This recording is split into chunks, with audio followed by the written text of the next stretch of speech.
Welcome back to the 90 Podcast. My name is Kosi. Welcome back to brand new video. Manchester United have beaten Newcastle in the Carabao Cup final 2-0, and there is the fireworks on the Google website. They've done it. Erik ten Hag has done it. Man United have done it 6 years without the trophy. It is now ended. Man United are the recent champions in the Premier League. Now we're going to be diving into the game. We're going to be diving into the Newcastle performance. It was absolutely very, very good. I think, look, I really underestimated Newcastle, and I predicted 2-0 Manchester United, and it has happened, but it didn't happen in the way I expected. Man United in this game, they have been really brilliant defensively, and Newcastle, they're really going to feel like a shithouse. They're really going to feel like they're a little bit hard done by there. They should have had a penalty, in my opinion, probably in the second leg. They should have done better in testing David De Gea. They played so well, but that is what finals are all about. Finals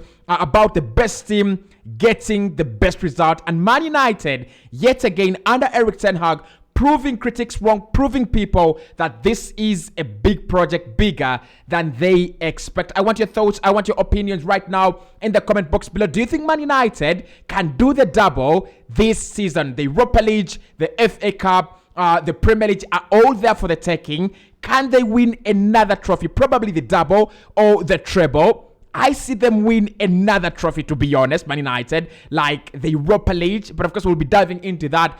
Erik ten Hag, what a tactician, what a manager. Listen, I've already said that this guy is going to be one of the biggest managers in world football. The moment I saw him and I looked at his Ajax side, I knew this guy is a real manager. You look at his in-game management, you look at his tactics before the game, you look at how he changes the team, the passion, how he inspires the team. He's absolutely very phenomenal. So this is how both teams actually decided to line up. Man United, of course, just like we had predicted, Man United didn't make any changes or didn't make many changes. David De Gea in goal, Diego Dalot, Rafa Varane, Lisandro Martinez, and Luke Shaw at fullback. Fred and Casemiro were in midfield. I thought Sabitzer would start, but Fred started ahead of Sabitzer. Anthony, Bruno Fernandes, Marcus Rashford, and Wout Weghorst started for Man United. For Newcastle, it was Loris Karius in goal, who actually we will talk about as maybe a game changer in this game. Steven Botman, Shaw, Trippier, Dan Burn, Joelinton, Bruno Guimaraes, who had a very good game until he was taken off. Sean Longstaff, Miguel Almiron, who didn't do enough for me. Callum Wilson, who didn't do enough for me as well. And Alan Saint-Maxima, who could have been the story, who could have been I think he would have been the headline grabber if he had scored or inspired Newcastle to winning this one, but unfortunately he did not. Now, let's dive into this. Man United, first and foremost, they've won it after 6 years. They absolutely needed this. They wanted that kind of inspiration. They just needed something, to inspire them, motivate them, put some kind of belief in them. And you look at what Erik ten Hag has done at this side ever since the World Cup. There is no side in Europe that has done better than Man United ever since the World Cup. They've been absolutely flying. They have the best poacher right now in the world. Marcus Rashford. He can score with his left foot. He can score with his right foot. He can, if you hang it up there, just like Jamie Carragher said, he can score with his head. Right now, Marcus Rashford is the best poacher in world football. But what I liked about Erik ten Hag is in this game was very quick, simple. First and foremost, he started a war earlier on. He started, during his press conference, he called Newcastle boring. He called them, he called them negative, and he said they play boring football, and Manchester United would have to deal with that. In this game, I thought those mind games actually really worked very well, because we've seen a Newcastle side that has had more shots than Manchester United, more possession than Manchester United. That the difference here is the quality of the shots. They only had 2 on target, but they had 15 in general. So Erik ten Hag, calling them out, you're boring, you play negative football. I think that triggered a response in Newcastle. They said, okay, if you said we are boring, we are going to bring the game to you. And that means Erik ten Hag won the battle even before it started. that is a mind game, okay? Don't change your playing style because of Erik ten Hag and the words he said in his press conference. And that's what Eddie Howe has done, and that's what Erik ten Hag really wanted. Because then it allows Marcus Rashford spaces to run in behind. It allows Manchester United players spaces to pass into, break the lines, and do all those sort of good things. And when they get 2-0 up, Man United played the boring football. Oh my God, Erik ten Hag is a genius, an absolute genius. Look, and this is not me trying to flirt with him or trying to, betray Arsenal because I'm a big Arsenal fan. But I think Erik ten Hag in this game has been absolutely spot on, right? Newcastle came. I think Newcastle have been the better side in this game for 2 halves. Okay, he's told them you're boring. So they've opened up. They played up. They played very, very open football. He's gone through them. He's scored 2, and he's played exactly what he told them not to do. Like, don't come and bore us. Don't be negative. He's been absolutely negative. A 38% ball possession. In this game, only 281 passes from Manchester United with a passing accuracy of only 66%. That is negative. That is anti-football, right? But the tactics have been absolutely spot on from Erik ten Hag. So I thought Man United in this game clearly knew what they wanted to do. I think the manager really told them what the game was going to be like and how to approach finals. Because with finals, I've always said this, finals are the true description of knockout football. You don't need to play very well. You don't need to be the best team. All you need to do is just do enough. And Man United in this game did enough. I thought Newcastle really looked brilliant. That will be a very good message to Newcastle fans out there that, look, our team is not actually on a decline. Our team is performing well. We are playing good football. We are averaging very, very good numbers in terms of other statistics against big sides. But this time, they did not win. Newcastle on the other side, I thought you look at their performance in this game. If they play like this, they have a big shot at the top 4. If they play the rest of the season like this, there is big trouble. And as an Arsenal fan, I'm trying to find my first trophy, my first English Premier League title in 18 years. And I look at Newcastle playing like that, and I've not played Newcastle away. I'm absolutely scared. I'm so scared. They really played very well. Look at this. These are some of the statistics, right?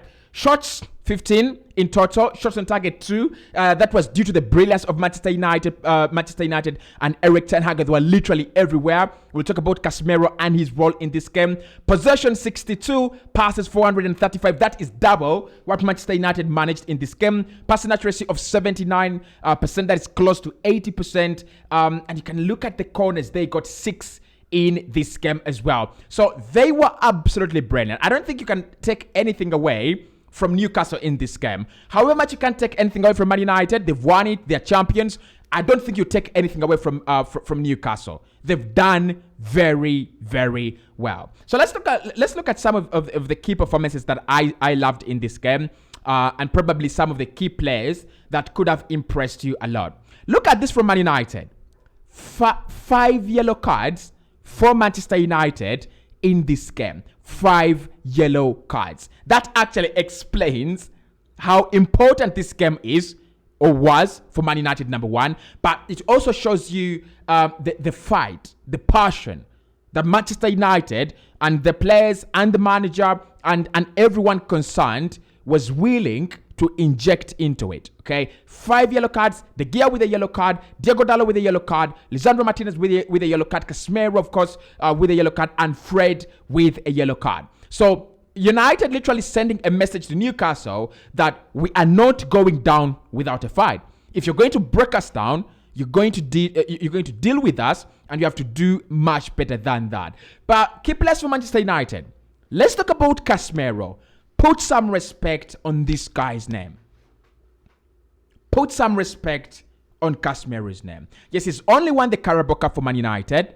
That is huge. That is absolutely huge. This guy is almost everywhere. This guy. Look, I thought, for me, if you ask me of the 2 best defensive midfielders right now in the Premier League, or the 2 that have impressed me the most, it is Casemiro and João Palhinha at Fulham. No other one. No other player.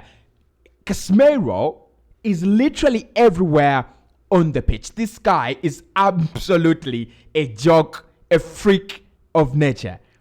There is no better. Look, I think if I played him in a box-to-box role, he would actually play there. Now, of course, look, he's a big game player. We know that. He's played at Real Madrid, and Real Madrid players, they know what it means to win on a big stage. They know what it means to play on a big stage. They understand the true intrinsic and extrinsic value of such moments, of such games. He's won everything with Real Madrid. He's won the Champions League with Real Madrid. And in this game, I'm not surprised that, again, it is Casemiro that jumps up highest, keeps himself onside, and heads into the back of the net. Newcastle, as they kind of look to stretch Man United and get an equalizer, it's 2-0.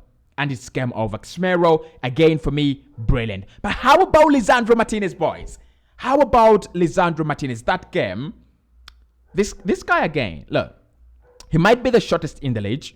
He might be the smallest in the league.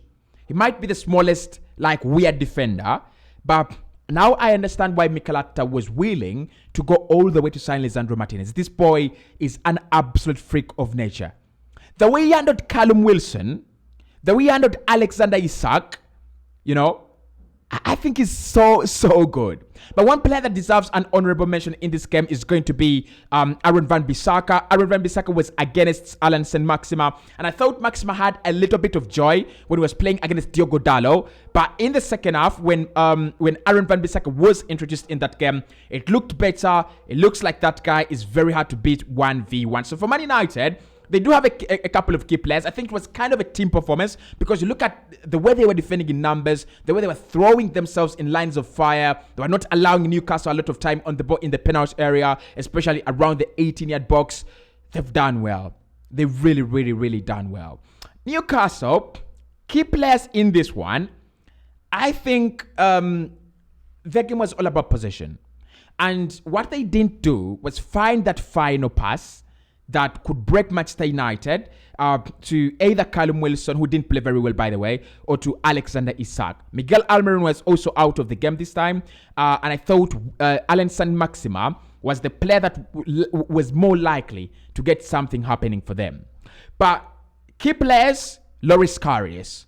For me, if it's Nick Pope in goal, the confidence levels of this team would be a little bit better.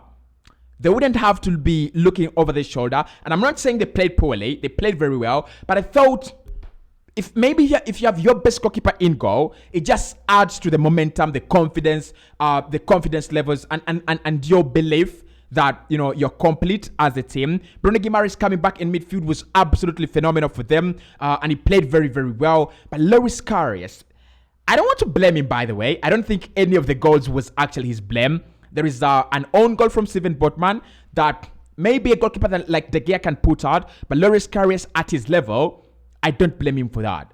The first goal, any goalkeeper can concede that. So Loris Karius doesn't have a lot to blame. He actually made some decent saves in this game. I thought he was so comfortable, especially getting behind those long shots outside the penalty area that are coming in from Man United. I thought he was really, really, really well. And that huge stop against Bruno Fernandes in the dying minutes of the game, okay? So Loris Karius was fine. But I thought, again, you've got to picture into this situation. Would they have played better? Would they have been able to play their kind of high line if they had Nick Pope in goal? Maybe they were looking over their shoulder a little bit. I don't know. That is my opinion. Bruno Guimaraes, key player as well, played very well in this one. Alan Saint-Maxima, key player for them as well, played very well. This is the best starting 11 for Newcastle right now. And if I'm Eddie Howe, apart from Loris Karius, I'm not, and Callum Wilson, replace Callum Wilson with Isak, and then replace Karius with Nick Pope. In my opinion, there is no other better starting 11. So although they've lost this final, Newcastle will look at themselves and go, this is the best we can offer right now. I think this team is still under development. They need a striker, a better one. They need a left winger, a better one. They need a right winger, a better one. They need 2 midfielders, and they need a left back, at least a better one. They're looking at Kieran Tierney, and that actually brings out the real meaning of what I'm talking about. But they really, really played very well. But for me, kudos to Erik ten Hag, best manager in the league right now. Is he? Is Erik ten Hag the best manager in the league right now? I've looked at his teams. I've looked at how he sets up. I've looked at how he changes in game. I'm convinced. I like him, but I think I'm convinced. I wanted him at Arsenal. We didn't get him. We stuck with Mikel Arteta. I think Mikel Arteta has really done a very brilliant job at the team. But if we had Erik ten Hag, who knows? But anyway, guys, that's it from me. United win it. We have... What a final. What a game. What a final. I'll speak to you right in the next one. We're talking about... tomorrow we will be doing the weekend review, diving into each and every game that happened, and Graham Potter as well will be under scrutiny. We will see you soon.